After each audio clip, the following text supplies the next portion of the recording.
Vamos a la siguiente entrevista de esta mañana en CNN Chile Radio. Nos conectamos a esta hora desde el Congreso con la diputada, jefa de bancada del Partido Comunista, Daniela Serrano. ¿Cómo está, diputada? Bienvenida. Muy buen día, ¿cómo estás tú? Buenos días, gracias por el contacto de la entrevista, muy bien. Diputada, queríamos conversar con usted a propósito de la presentación de este proyecto, de dos proyectos en realidad, de parte del gobierno en materia de violencia en los colegios, ¿no? Para abordar una situación que las últimas semanas ha tenido ciertos ribetes dramáticos a propósito del asesinato de una inspectora en Calama, como el hecho cúspide probablemente de esta situación. En este contexto es con donde se presentan estos dos proyectos. Primero, ¿qué le parece la oportunidad en la que el gobierno está ingresando estos trámites, antes de ir al detalle de esos proyectos? Bueno, como bien lo decía, son dos proyectos de ley. Uno que lo va a abordar la Comisión de Educación de la Cámara, que de hecho estamos sesionando ahora para conocer el detalle y las motivaciones del proyecto, y el otro lo va a legislar la Comisión de Seguridad. Nosotros consideramos que todas las medidas que hoy día vayan a aportar significativamente en disminuir la violencia dentro de las escuelas, sin duda deben ser discutidas, deben ser analizadas democráticamente en el Congreso Nacional. Ahora sí, lo que me llama la atención profundamente es que nosotros ya tramitamos una ley que es la Ley de Convivencia Escolar, de Convivencia Educativa, que sale hace unos días atrás publicada, y pareciera que no hay esfuerzos del gobierno en implementarla, en dictar su reglamento o incluso preparar una glosa presupuestaria, sobre todo para hoy día atender los elementos que faculta la misma ley, elementos tecnológicos para prevenir cualquier tipo de ingreso de algún elemento que vaya contra el bienestar de la comunidad educativa. Entonces, ¿diputada? Es una buena iniciativa en la medida que muestra preocupación, sin embargo, en la medida de hacerse cargo sustancial del problema, yo creo que ahí tenemos opiniones que son diferentes. Diputada, y en ese sentido, ¿estos dos proyectos van en un sentido contrario al de la Ley de Convivencia Escolar? Bueno, toman algunos elementos de la Ley de Convivencia Escolar, por ejemplo, la resolución de conflictos colaborativos, que yo creo que se recoge el buen espíritu que tuvimos los legisladores al estar también tramitando alrededor de 2 años esta Ley de Convivencia Educativa. Sin embargo, creo que hay algunas modificaciones que son muy laxas, que dejan abierta a la interpretación, sobre todo cuando podemos estar hablando de que de contrabando se está modificando, por ejemplo, la ley de aula segura. Todo esto en el sentido, por ejemplo, de paralización de clases o incluso también en las restricciones de estos beneficios estudiantiles que para mí son un derecho. Bueno, el gobierno lo ha dicho en reiteradas ocasiones, son beneficios estudiantiles en los cuales nosotros creemos que debe haber una discusión mucho más profunda y sobre todo preventiva y de reinserción, más que solamente sacar a los estudiantes de clases o privarlos de ciertos beneficios como fueron la gratuidad, que para mí, insisto, sigue siendo un derecho. Diputada, en ese sentido, ¿usted cree que el foco de esta iniciativa entonces está mal puesto? Yo creo que el foco está mal puesto. Y sobre todo cuando ya entregamos herramientas desde el Congreso Nacional, uno esperaría que el Ejecutivo, quien tiene sobre todo la potestad de inyectar los recursos en las escuelas de nuestro país, debiese tomar herramientas, por ejemplo, como las que dejamos de los dispositivos tecnológicos. Mucho se ha hablado de los pórticos y de la revisión de las mochilas, pero poco, por ejemplo, se ha hablado de las líneas presupuestarias que hoy día está ejecutando el gobierno para hacerse cargo de la infraestructura escolar. Hay oficios del Ministerio de Educación que hablan de que los servicios locales de educación pública, todos estos proyectos estarían detenidos. Entonces, uno esperaría, sobre todo si sacamos una ley hace muy poco, si tenemos iniciativa constante de parlamentarios que hoy día son del oficialismo en poner pórticos en las escuelas, bueno, ¿cuáles van a ser las medidas que van a implementar en esa línea? ¿No? Lo que nosotros hemos recibido ahora es una ley que realmente lo que realiza es entregarle facultades de protocolo a cada una de las escuelas y pone problemas en la escuela o pone problemas de cómo la comunidad se autorregula o cómo la comunidad se norma. Y en ese sentido creemos que una de las cosas que a mí más me preocupa es cómo vamos a estar preparados para la revisión de mochilas por parte de docentes o de profesionales que todavía no explicita de manera, yo considero suficiente la ley para decir, bueno, qué protocolo, qué procedimiento van a seguir. No, dice que la comunidad educativa en el reglamento interno tiene que hacerlo. Sí, diputada, le pido que me espere un minuto porque queríamos interrumpir esta conversación para ir al punto de prensa que está entregando ahora el presidente José Antonio Kast. Recién se realizó un test de drogas en un laboratorio. Escuchamos qué fue lo que dice el presidente.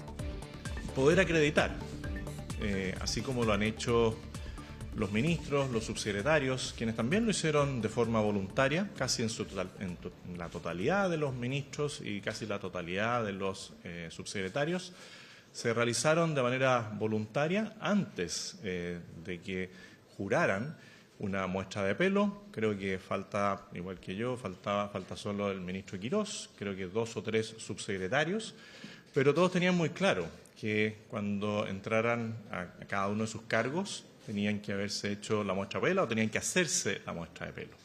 Esto va en consonancia con lo que fue la ley que aprobó el Parlamento en enero de este mismo año y que se publicó en febrero de este año. Y va en la línea de lo que nosotros hemos planteado desde hace mucho tiempo. De hecho, hace 4 años me hice muestra de pelo en esta misma institución. Me tocó con la misma persona que me hizo la muestra hace 4 años. Hoy día también ella me tomó la muestra y me dijo, hoy sí nos vemos de nuevo, después de 4 años. Y la norma que se aprueba en enero de este año, como digo, y se publica en febrero, va en la línea de lo que nosotros buscamos, que es que todas las autoridades se realicen exámenes para detectar si hay consumo de drogas.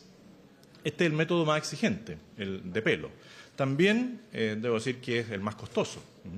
Hoy día un examen de pelo está poco por sobre los 300.000 pesos.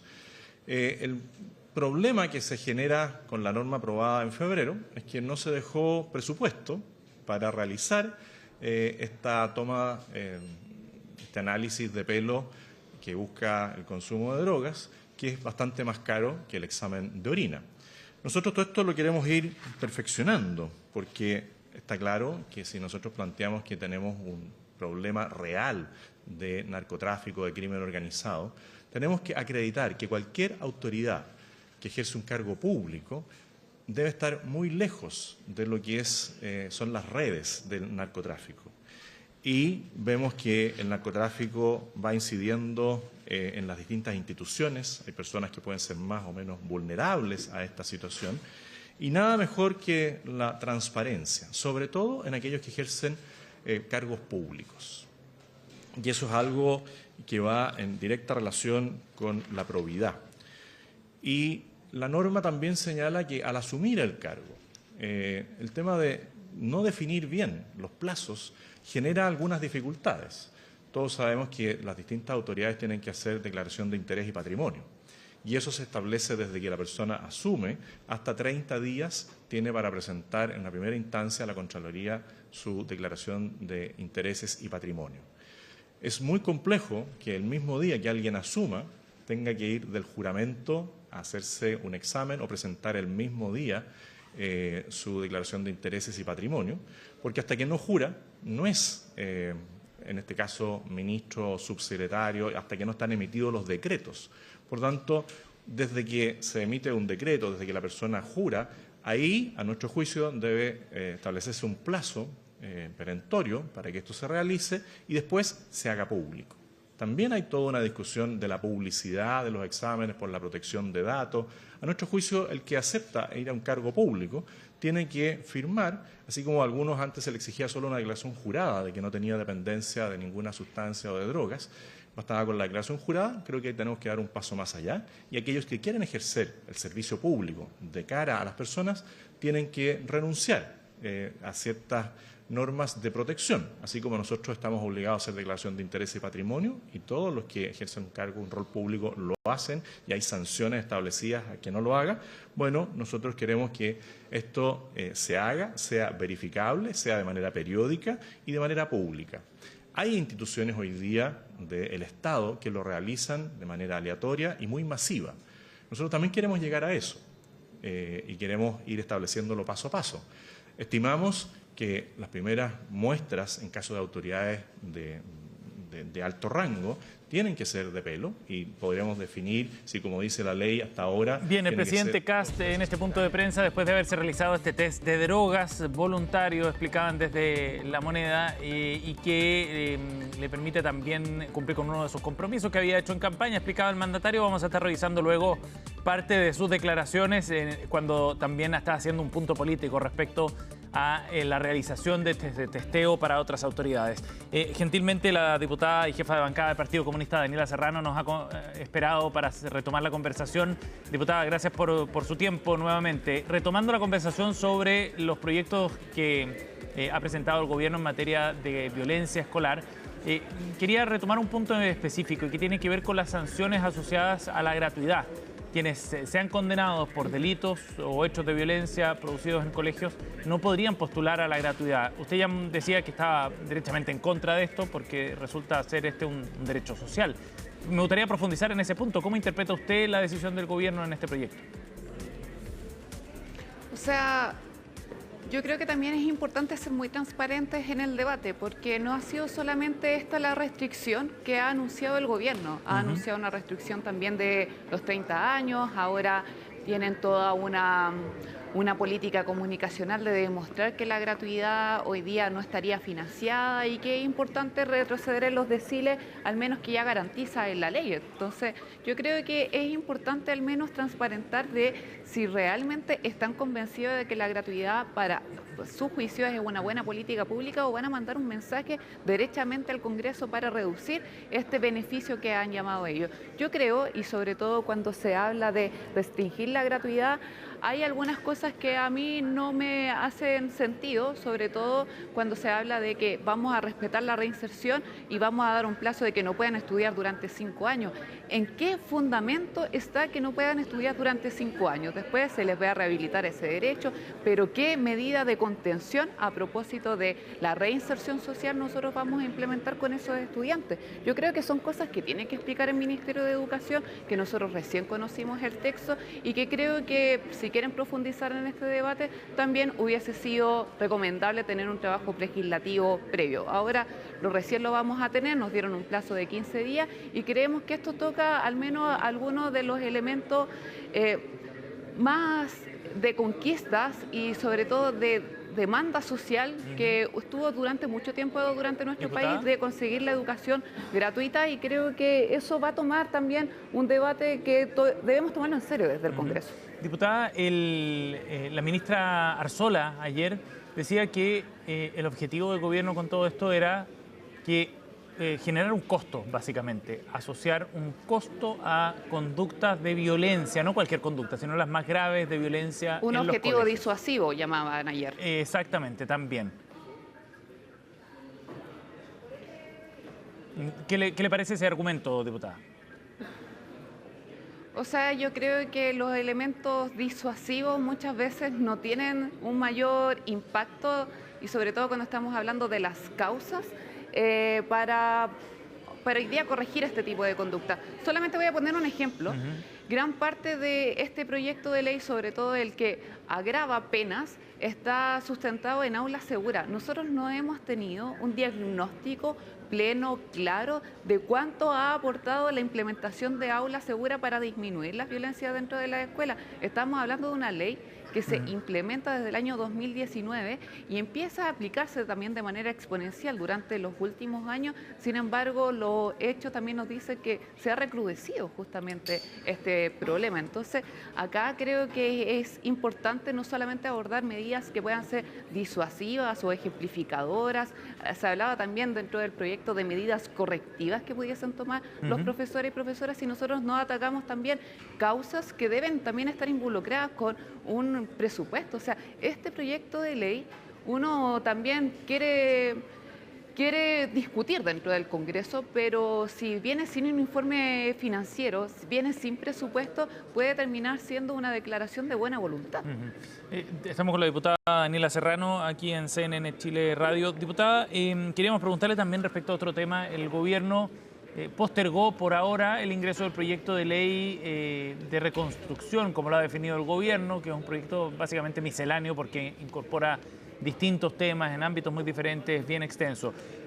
Primero, ¿qué le parece a usted la decisión de postergarlo? Y segundo, en base a lo que se sabe hasta ahora del contenido, ¿cómo ve usted la disposición, el que se presente en un solo proyecto varios asuntos que tienen que ver con temas tan disímiles como la seguridad en los colegios hasta asuntos tributarios? O sea, creo que, siempre lo hemos considerado problemático. De hecho, nosotros lo hemos dicho, o sea, el gobierno tiene que separar este proyecto. Para nosotros es una reforma tributaria encubierta y creo que si vamos a abordar temas tributarios, que envíen una reforma tributaria. Por otra parte, que envíen también las modificaciones que quieren hacer respecto a leyes medioambientales, de educación, vivienda. O sea, este proyecto, para quienes también nos están escuchando, tiene componentes de los que nosotros hemos conocido a través de la prensa, de modificaciones a leyes como de vivienda, de seguridad, de educación, medioambientales, tributarias. Entonces, creo que para el debate del Congreso Nacional esto tiene que ser examinado por las comisiones respectivas, o si no también es coartar un debate. Y creo que en ese sentido el gobierno alguna muestra dio de recular, porque este proyecto iba a ser presentado ayer, conocimos los proyectos de educación ayer. Espero que tengan una mejor disposición, que puedan también ordenar al oficialismo, que también tenía una visión contraria a esto, y creemos que de lo contrario, de no hacerlo, nosotros también tenemos el legítimo derecho que cuando llegue a la sala nosotros pedir que pase por las comisiones respectivas y que se respete el reglamento de la Cámara. O sea, el reglamento es claro, tiene que ir a las comisiones que hoy día, o sea, tiene que ir a las comisiones donde se están modificando en particular leyes alusivas a lo que trata la comisión temática de manera permanente. Entonces, yo creo que es importante insistir en aquel punto, o si no, también creo que es importante que el gobierno pueda dar muestras cómo va a hacer caer todos esos proyectos en la idea matriz, porque tenemos también pronunciamientos del Tribunal Constitucional que cuando los proyectos exceden la idea matriz, y esto es totalmente distinto a lo de la inadmisibilidad, se han caído normas que han sido también importantes, al menos para el actual oficialismo. Por ejemplo, en la ley de presupuesto introdujeron normas que poco tenían que ver con la ley de presupuesto y esas se cayeron. Una de esas, por ejemplo, fue las restricciones que querían poner a beneficios estudiantiles de gratuidad a los estudiantes con aula segura. Eso se cayó en el Tribunal Constitucional. Entonces, la pregunta es, ¿el gobierno quiere pasar el mismo bochorno a propósito de hacer un proyecto que es gigante, que ni siquiera vamos a poder tomarlo en todas las comisiones si ellos no tienen la voluntad? Eso también tenemos que pedirle la voluntad a los colegas de acá para que nosotros los podamos tratar en las distintas comisiones temáticas. Bien. La diputada Daniela Serrano ha estado con nosotros esta mañana aquí en CNN Chile Radio. Diputada, muchas gracias por la entrevista.